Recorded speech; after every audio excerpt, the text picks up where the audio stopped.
ஆண்டவராகிய இயேசு கிறிஸ்துவின் நாமத்தில் உங்களுக்கு வாழ்த்துக்கள். எல்லாரும் எப்படி இருக்கீங்க? சோமா இருக்கீங்களா? சந்தோஷமா இருக்கீங்களா? இந்த நாளிலும் ஆண்டவர் கொடுக்கிற ஆசீர்வாதமான வார்த்தை நீதிமொழிகள் 15ஆம் அதிகாரம் 29வது வசனம். Proverbs chapter 15 verse 29. துன்மார்க்கருக்கு கர்த்தர் தூரமாயிருக்கிறார், நீதிமான்களின் ஜெபத்தையோ கேட்கிறார். அருமையான தேவனுடைய பிள்ளைகளே, இந்த நாட்களிலே கர்த்தர் உங்கள் ஜெபத்தை கேட்க வேண்டும் என்றால் நீங்கள் நீதிமான்களாக இருக்க வேண்டும். இந்த உலகத்தில இரண்டு விதமான மனிதர்கள் இருக்கிறார்கள், துன்மார்க்கர்கள், நீதிமான்கள். நீதிமான்கள் என்றால் ஆண்டவருடைய வார்த்தையின்படி வாழுகிறவர்கள் தான் நீதிமான்கள். அநேகருக்கு அநேக வசனங்கள் தெரியலாம், ஆனால் அவர்கள் வாழ்க்கையில் வசனத்தின் அடிப்படையில் அவர்கள் வாழாமல் இருந்தால் அதனாலே எந்த பயனுமே இல்லை. எலிசபெத்து சகரியா என்றதான தம்பதியினரை குறித்து பார்க்கும் பொழுது அவர்கள் கர்த்தர் இட்ட கட்டளைகளின்படியையும் நியமங்களின்படியையும் வாழ்ந்து கர்த்தருக்கு முன்பதாக நீதிமான்களாக இருந்தார்கள். அதே போல நீங்களும் நானும் கர்த்தர் இட்ட கட்டளைகளின்படியையும் நியமங்களின்படியையும் வாழ்ந்தால் நிச்சயம் நாமும் நீதிமான்களாக இருக்க முடியும். அப்படி நீதிமான்களாய் இருக்கும் பொழுது கர்த்தர் நிச்சயமாக நம்முடைய ஜெபத்தை கேட்பார். Dear child of God, the Lord listens to the prayer of the righteous people. Who are the righteous? The one who walks according to the statutes and the commandments of God is called the righteous. There are people in the world, they are wicked. The Lord is far from the wicked people. The righteous people are who live according to the word of God.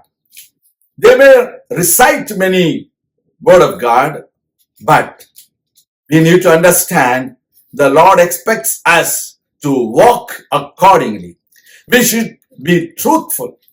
We should always pleasing God. We should not be a hypocrite, saying one thing and doing one thing. We need to understand God is watching everything, whatever we are doing.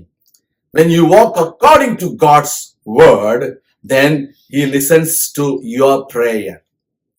Dear child of God, today you may see many examples in the word of God. Daniel was a righteous man. He walked according to the word of God. He lived according to the word of God. That is why God answered his prayers. The same way, we know there was a man who was a very humble man, who was a tax collector. He repented before the presence of God and he wanted to become a righteous person.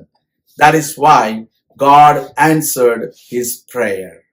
Today, we need to understand, even though you may not be perfect, but you need to make a commitment before God to walk according to the word of God, then God will answer your prayer. உங்கள் ஜெபத்தை கர்த்தர் கேட்க வேண்டும் என்றால் நீங்களும் உங்களை கர்த்தருக்கென்று அர்ப்பணித்து நீதிமானாய் வாழுவதற்கு ஒப்புக்கொடுங்கள். கர்த்தர் உங்களை ஆசீர்வதிப்பார். நான் உங்களுக்காக ஜெபிக்கிறேன். எங்கள் பரலோக பிதாவே, இந்த அருமையான வேளையிலும் நீதிமான்களாகிய உடைய பிள்ளைகளுடைய ஜெபத்தை நீர் தள்ளாத தேவன். உடைய பிள்ளைகளுக்கு நீர் பதில் கொடுத்து அவருடைய பிள்ளைகளுக்காக அவர்கள் ஜெபிக்கிற ஜெபம், அவருடைய வேலை நிமித்தமாய் ஜெபிக்கிற ஜெபம், அவருடைய குடும்பத்தினருக்காக ஜெபிக்கிற ஜெபம், எல்லாவற்றிலும் தேவனே நீர் கூட இருந்து அவர்களை ஆசீர்வதித்து அவர்களை பலப்படுத்தும், அவர்களை உற்சாகப்படுத்தும், அவர்களை காத்துக்கொள்ளும், எல்லா தடைகளையும் மாற்றி போடும், அற்புத அடையாளங்களை செய்திடும். இயேசு கிறிஸ்துவின் நாமத்தில் ஜெபிக்கிறோம் நல்ல பிதாவே, ஆமேன். கர்த்தர் தாமே உங்களை ஆசீர்வதிப்பாராக. ஆமேன்.